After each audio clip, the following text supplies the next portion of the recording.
অস্ট্রেলিয়ায় হোটেলের ছাদে একটি হেলিকপ্টার বিধ্বস্ত হয়েছে। এই ঘটনায় হেলিকপ্টারটির পাইলট নিহত হয়েছেন, আহত হয়েছেন আরও দুজন। তারা ওই হোটেলের গেস্ট। সোমবার 12 আগস্ট এক প্রতিবেদনে এই তথ্য জানিয়েছে ব্রিটিশ সংবাদ মাধ্যম বিবিসি। প্রতিবেদনে বলা হয়েছে, উত্তর কুইন্সল্যান্ড শহরের কেয়ার্নসের একটি হোটেলের ছাদে তাদের হেলিকপ্টার বিধ্বস্ত হওয়ার পর একজন পাইলট মারা গেছেন। সোমবার স্থানীয় সময় গভীর রাত 1:50 হেলিকপ্টারটি হিলটন হোটেলের ডাবল ট্রিতে আঘাত হানে। এতে করে সেখানে আগুন ছড়িয়ে পড়ে এবং হোটেলের শত শত অতিথিকে সরিয়ে নিতে বাধ্য হয় কর্তৃপক্ষ।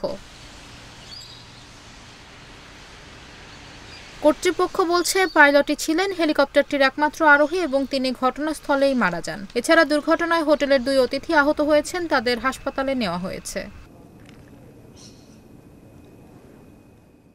এক পথচারী বলেন, বিধ্বস্ত হওয়ার আগে তিনি হেলিকপ্টারটিকে হোটেলের পাশ দিয়ে 2 বার উঠতে দেখেছেন। কুইন্সল্যান্ড পুলিশ এবং এভিয়েশন সেফটি ওয়াচডগ দুর্ঘটনার পরিস্থিতির তদন্ত করছে।